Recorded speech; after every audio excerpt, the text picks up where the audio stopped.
Continuando a leitura do Srimad Bhagavatam, canto 10, capítulo 1, verso 45. O título do capítulo é O Advento do Senhor Krishna, Introdução. Já estamos no verso 44, vamos ler palavra por palavra. O verso não tem significado, o verso 45. O verso não tem significado e vamos ter um significado só no verso 47. Então vamos ler esses três versos e vamos tomar o verso 45 como padrão. Então o verso é o seguinte: Shatavanuja bala kripana putrikopama hantunarhasi kalyanim imam tvam dina vatsalaha. Esta tava tua Anuja, irmã caçula, Bala, mulher inocente, Kripana, completamente dependente de ti, Putrika Upama, tal qual tua própria filha, Hantum, matá-la, não, Arhasi, mereces, Kalyani, que está sob tua afeição, Imam, a ela, Tvam, tu, Dinavatsalaha, muito compassivo com os pobres e os inocentes.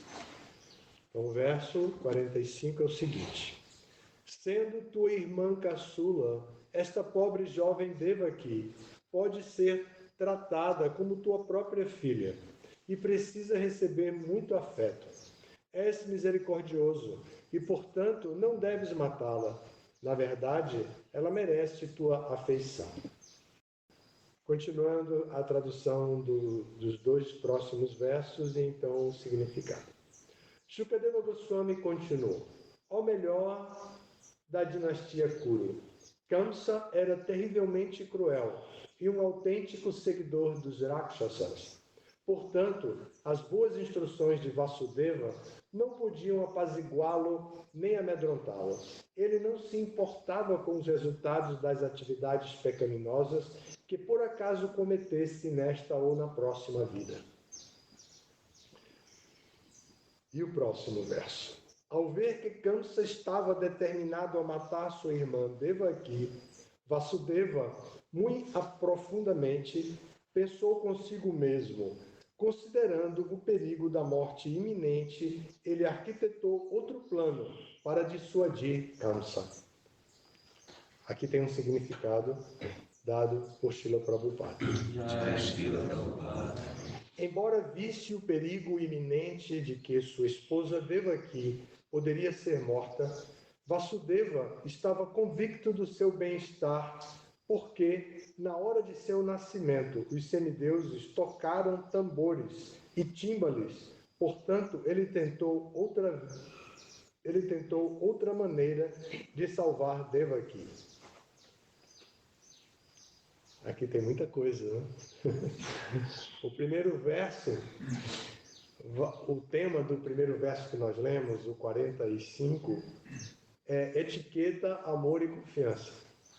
Vocês vão ver aqui, a etiqueta é Vasudeva na posição de cunhado de Kamsa. Quem está contando essa parte, como o verso 46, o segundo verso que lemos diz, é Shukadeva Goswami. Ele está contando para Parikshit Maharaj. Porém, o primeiro verso que lemos, o 45, quem está falando é Vasudeva, o recém-casado marido de Devaki, a irmã de Kamsa, que é o rei de Mathura. Então isso ocorre em Mathura, ocorre numa quadriga, numa carruagem, que na verdade é uma carruagem mesmo, que está sendo conduzida por Kamsa, que era o rei, tendo o casal recém-casado com a sua irmã Devaki e o seu marido e o seu cunhado, novo cunhado Vasudeva. Ele estava naquele momento conduzindo a carruagem para que a menina Devaki, a noiva recém-casada, se sentisse assim, acompanhada como por ele, pelos parentes, pelo irmão afetuoso, até a sua casa, a casa do noivo, que ela ia naquele momento, tinha casado, já ia morar na sua casa. Então, a etiqueta e os protocolos de um casamento kshatriya védico exigem que a menina seja acompanhada pelo seu irmão mais velho para levar até a sua casa e ela se sentir inteiramente protegida, não sentir a dificuldade de estar ali agora saindo de casa sozinha. Casou, agora tchau. Então, não é essa o que o protocolo diz dentro da etiqueta da etiqueta védica kshatriya. Então, o tema aqui é esse, o primeiro tema aqui. E Vasudeva falando, ele está reprimindo um pouco a sua indignação diante de um homem armado. Ele foi se casar, ele não levou arma nenhuma. Então, além disso, ele não precisava levar nenhuma arma. Mas Kamsa estava conduzindo a quadriga, ele tinha uma espada. E quando ele ouviu uma voz alucinante, né, dizendo: seu tolo, bobão, né? Você está levando aí sua irmã e não sabe que o 8º filho dela vai matar você. Aí ele ficou apavorado, ele se levantou, parou a quadriga, a carruagem, se levantou, agarrou a irmã pela trança e a espada na mão. Imagine, né? Ninguém entendeu nada, ninguém podia entender aquilo. E ele já ia degolar, ia decepar a cabeça dela. Então, Vasudeva precisava fazer alguma coisa, ele falou, ele reprimiu a sua indignação e, movido pela diplomacia dos kshatriyas, ele se dirige a Kamsa para poder estimular Kamsa a perder a sua agressividade e sair e evitar aquele ato de violência que era gravíssimo. Ele estaria matando uma mulher muito jovem, ele estaria matando sua própria irmã.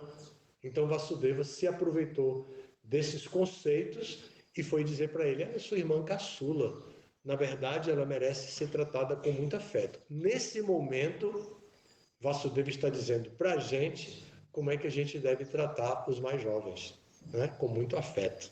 Então, aqui é a parte que nos toca, porque a gente não tem espada para matar ninguém, a gente não vai matar ninguém, a gente não vai nem fazer um protocolo desse de casamento, porque é próprio dos kshatriyas de antigamente, agora não tem mais. Então, o que aqui a gente vai tirar para a gente? A gente vai tirar a maneira de conduzir o nosso coração diante das pessoas com quem convivemos. E quando se trata de irmã mais jovem, como está dizendo aqui, então é afeto que a pessoa deve dar. Assim é o que está dizendo aqui. Sendo tua irmã caçula, esta pobre jovem Devaki deve ser tratada como tua própria filha, né? Vendo como uma pessoa que depende dele em vários aspectos. E precisa receber muito afeto. Está explicado.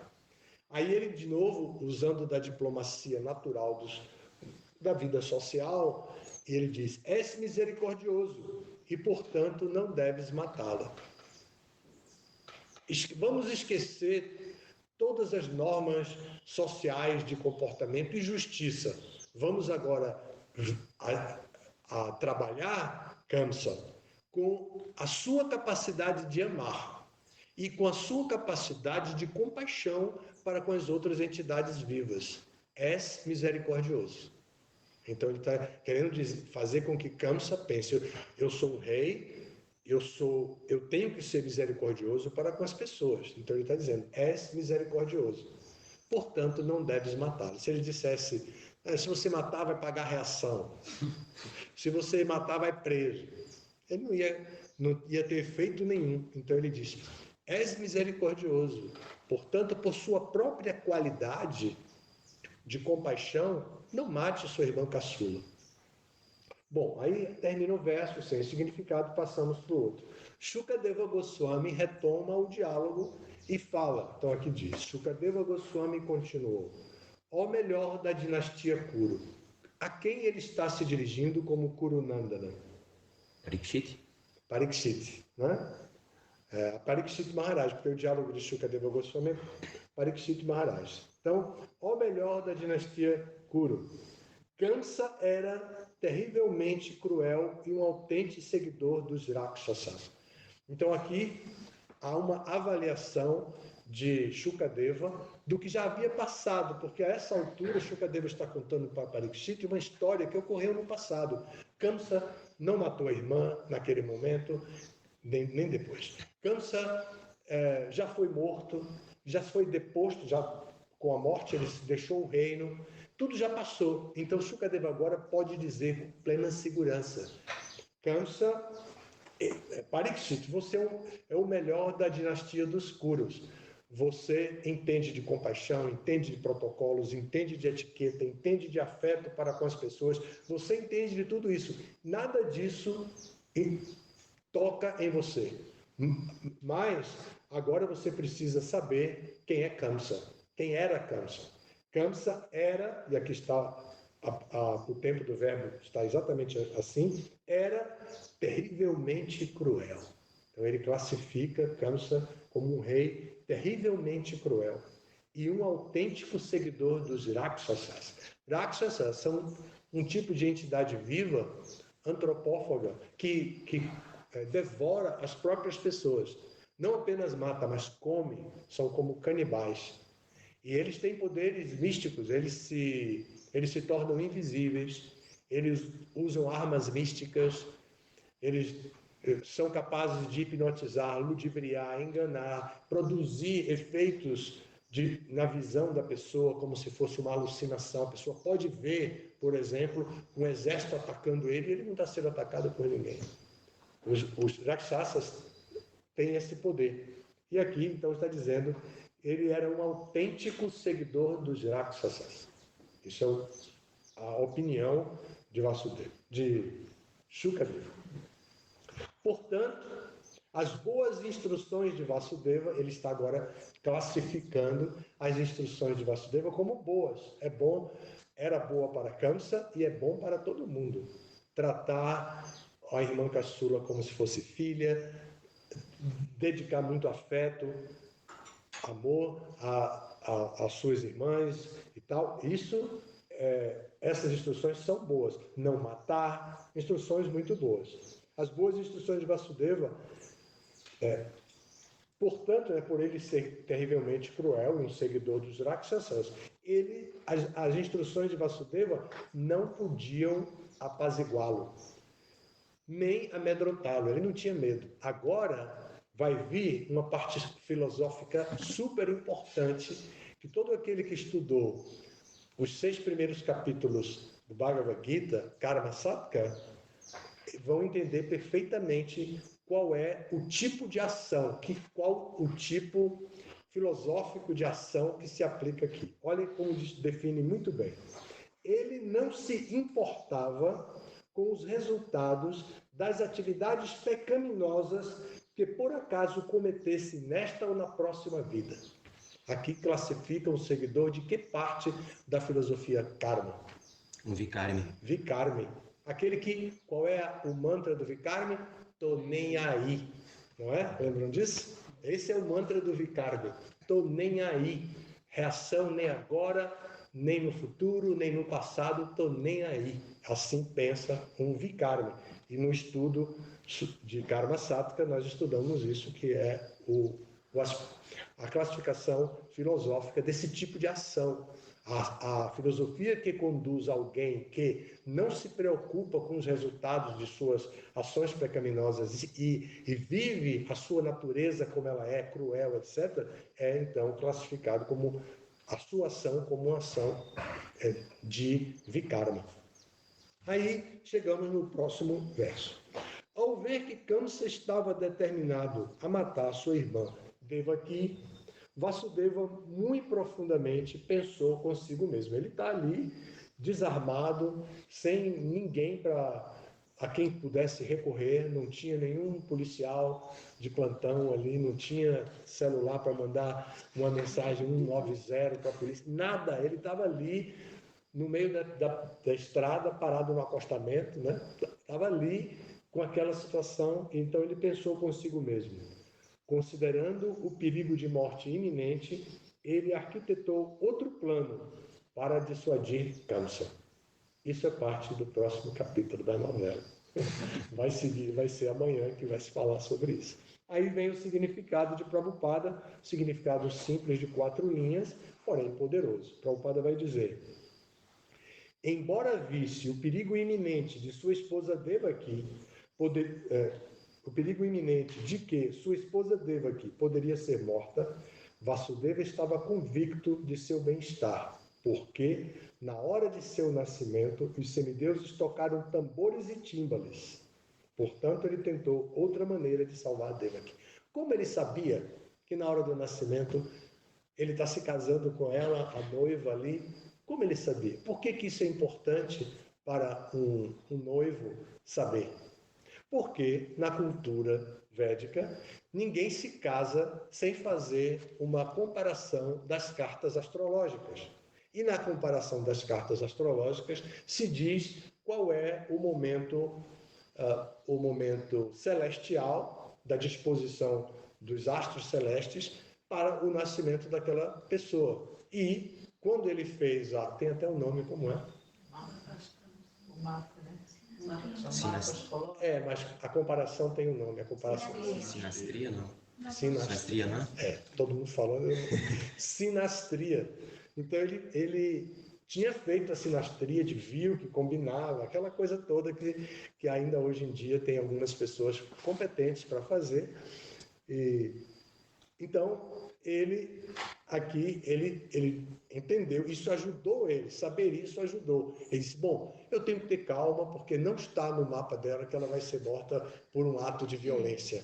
Ao contrário, ela é protegida, porque quando ela nasceu, os semideuses tocaram tambores e tímbalos. Hoje em dia, quando chove e faz sol ao mesmo tempo, a gente, sabe, às vezes tem um chuvisco e é muito bonito de ver, né?